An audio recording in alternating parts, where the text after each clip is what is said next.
Isa na naman pong mainit na balita ang pag-uusapan natin ngayon.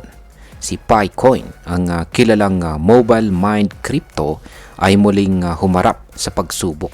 Kasi bumaba na naman ang kanyang presyo ng higit 3% at ngayon ay nasa ilalim na po siya ng support level na 0.50. Pero ang tanong, ito na ba ang katapusan ni Pi?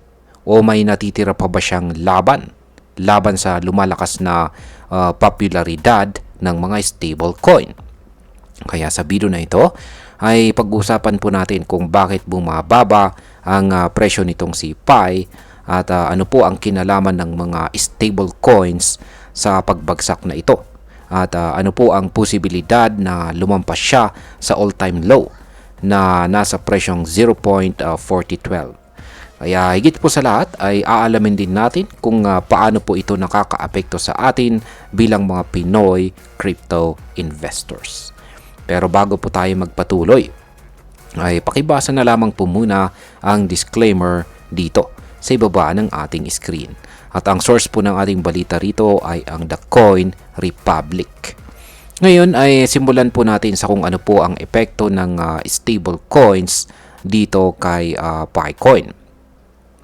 Isa sa mga pinakamatinding kalaban ngayon ni Picoin ay ang tumataas na popularidad or kasikatan ng mga stable coins tulad po ng USDT at saka USDC.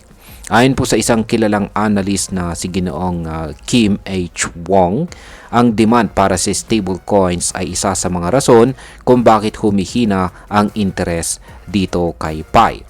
Ang stable po coins po kasi, ayan, ay nakapeg or nakadikit sa fiat currency tulad ng dollar.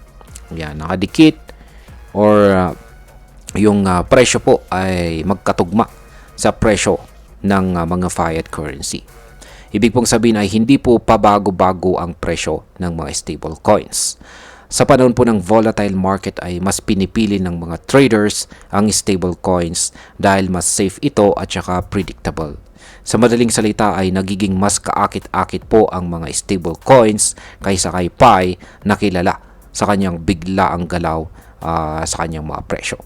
Dagdag pa rito ay may bago ng US law na tinatawag po na Genius Act. At ito po yung nagpapalakas ng kumpiyansa sa mga stable coins. Lalo po itong nagpapalayo sa posisyon ni Pi na gustong makapasok bilang mainstream global crypto. Ngayon, ang sunod po nating katanungan dito ay may laban pa ba itong si Pi Network? Sa kabila ng mga problemang kinakarap ni Pi ay may mga analyst na naniniwala na hindi pa tapos ang kanyang laban. Ayon po kay Ginoong Wong, si Pi ay may unique strength. Yan, kakaibang lakas na wala daw sa ibang mga crypto. Una ay ang kanyang mobile first mining model ay hindi po nangangailangan ng high-end computer o malakas na kuryente. Isa po itong simpleng tap lamang araw-araw ay pwede ka nang magmina. Pangalawa, si Pi po ay may 65 million users at may referral system na siyang nagpapalawak ng user base po nito araw-araw. Kung mabibigyan lamang po ng totoong gamit sa tunay na mundo itong si Pi, pwede po itong mag-trigger ng mas malawak na adoption. At hindi lamang po yan. Ilang buwan lamang po ang nakaraan ay inilabas na rin ng team ni Pi ang tinatawag pong Pi App Studio na may AI. Isa po itong platform na nagpapadali sa paggawa ng mga decentralized apps or dApps. Kung madami po ang gagamit ng mga apps sa loob ng Pi ecosystem, maaaring mapanatili po nito ang mga users at makahikayat pa ng bago. Ngayon ay pwede pa bang bumaba si Picoin sa ilalim ng presyong 0.4 or 0.40? Ito po ang tanong na pinaka kinatatakutan ngayon ng maraming holders. Yan ay kung babagsak pa ba si Pi sa ilalim po ng 0.40 na kanyang all-time low na presyo. Pag sinabi po nating all-time low, ay ito po yung kanyang pinakamababang nakamit na presyo sa kanyang buong kasaysayan ng kanyang historical performance. Ngayon ay meron pong ilang mga nagsasabing posible daw ito. Pero ayon sa isang kilalang market analyst ay hindi raw ito basta-bastang mangyayari. At bakit kamo?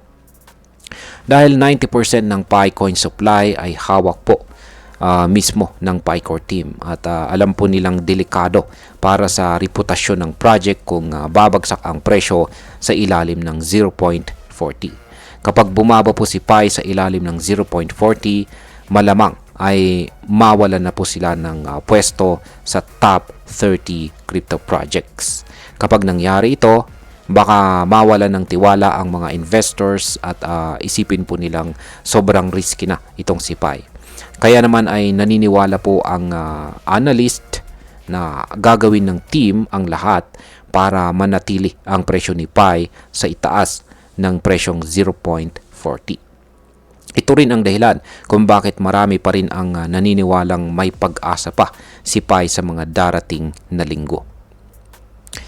Yan, pag-usapan na po natin ang tungkol sa isang indicator dito na tinatawag pong RSI. Yan, or ang Relative Strength Index. At ang indicator po na ito ay nagpakita na si Pi ay nasa level 35 na lamang. Ang ibig pong sabihin nito ay malapit na po siya sa oversold condition. Kapag ang isang asset ay nasa oversold condition, nagkakaroon po ito ng potential na bounce or recovery or makakabawi na siya. Maraming traders ang naghihintay ng ganitong pagkakataon para bumili sa murang presyo. At kung tama po ang timing, pwedeng magkaroon ng short-term rally itong si Pi at makabawi kahit papaano. Ngayon ay pag-usapan na po natin ang posibleng epekto nito para sa atin bilang mga Pinoy crypto traders at investors. Yan mga ka-crypto, ang pagbagsak po ng presyo ni Pi ay isang paalala sa atin na volatile pa rin po ang crypto market. Hindi porket maraming gumagamit ng isang coin ay ibig sabihin ay stable na ito. Sa kaso po ni Pi, kahit milyong-milyon ang kanyang users, nakasalalay pa rin po ang presyo sa tiwala ng market at sa kabuuang galaw ng crypto industry. Kung ikaw po ay isang Pi holder, ito ang panahon para mag-isip. Hold ka ba o mag-aabang ka ng lower entry? At kung ikaw ay hindi pa investor, maaaring ito na ang perfect opportunity para makapasok habang mura pa. Pero kailangan po nating pag-isipan ito ng mabuti.